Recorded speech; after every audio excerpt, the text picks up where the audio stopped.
নমস্কার, সবাই কেমন আছো? আশা করি সবাই ভালো আছো। আমিও কিন্তু ভালোই আছি। আমরা তো কালকে এসেছি সন্ধ্যেবেলা 7টার সময়, আর আজকে তো মঙ্গলবার। চান টান করে এই ওপরে এলাম, আর কোথা থেকে বেরিয়ে এসে যে কি সাংঘাতিক পরিশ্রম ঘরে আবার করতে হয় বলার না। সেই সব সকাল থেকে খানিকটা সব গোছ গাছ করে সব বার করে কাছাকাছি কীভাবে ভেজানো নানান সমস্যা বেরিয়ে এসেই।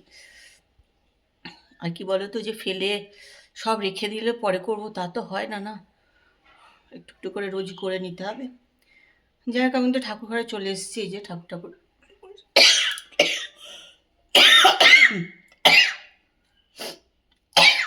এখন ঠাকুর ঘর পরিষ্কার করবো। আর ঠান্ডা লেগে গেছে গলার জন্য। ওখানে ঠান্ডায় ভিজেছি একদিন বৃষ্টিতে, ওই জন্য। তো চলো, আমার ব্লগ কিন্তু আজকে আমি এখান থেকেই শুরু করছি। তোমরা আমার সঙ্গে থাকো, ব্লগটা দেখতে থাকো। হয়ে গেছে। তো এখানে আমি নিচে একটা পরোটা, ডাল, পটল ভাজা আর ঠাকুরেরকে মিষ্টি দিয়েছিলাম। তাই ঠাকুরের প্রসাদ বলতে পারো। এটা এখন খাবো। আর এখানে বসিয়ে দিলাম তাপসের ভাত। গাটা ধুয়ে নিলাম, এখন যাবো উপরে সন্ধে দিতে।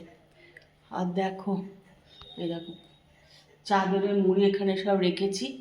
তাও আজকে তো মেশিনও চালিয়ে দিয়েছিলাম। এখনও 2-3 দিন লাগবে এগুলো মানে কাছাকাছি করতে।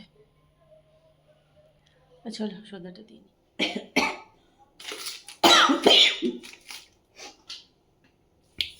দেখো, ভাবলাম কিছু খাবো একটু, এই জন্য চলে এসেছি রান্নাঘরে।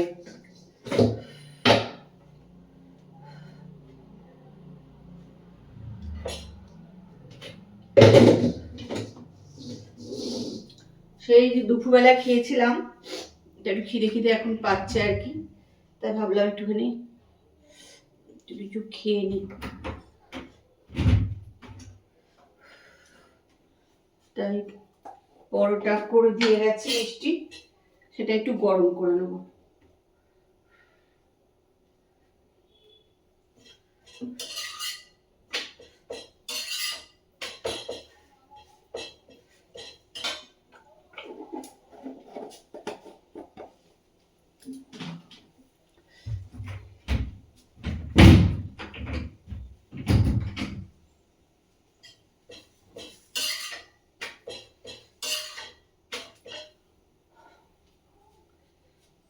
গরম করতে চলে এলাম।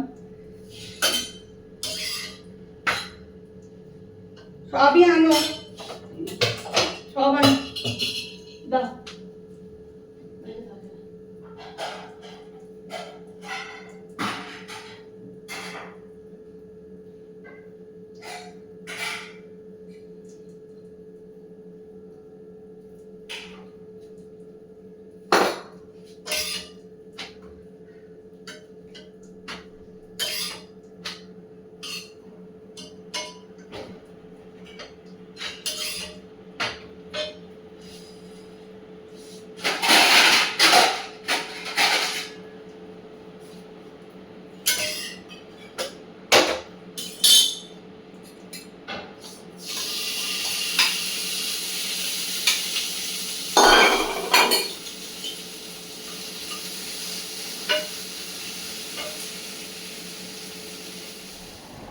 রাত্রিবেলার খাবার নিয়ে বসে পড়েছি।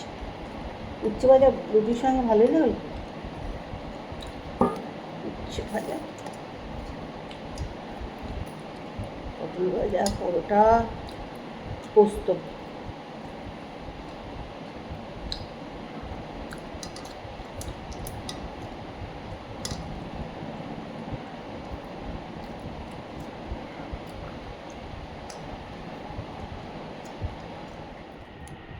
সাড়ে 10টা বাজে, খাওয়া দাওয়া হয়ে গেছে।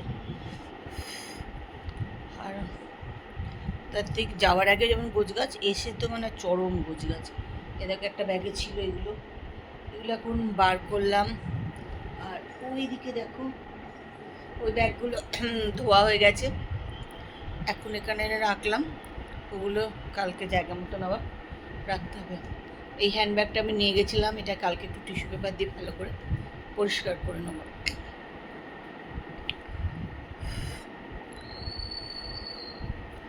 আসার পরও এত খাটুনি না, সব গোছগাছ করে আবার জায়গা মতন সব তোলা, এটা একটা বিশাল কাজ। তো চলো, ব্লগ তো খুবই ছোট হয়েছে আজকে। আজকের ব্লগ তো এখানেই শেষ করছি। কালকে আবার একটা সুন্দর সকালে সুন্দর ব্লগ নিয়ে চলে আসবো। ততক্ষণ সবাই ভালো থেকো। আজকের মতন good night, tata, bye bye. সবাই ভালো থেকো।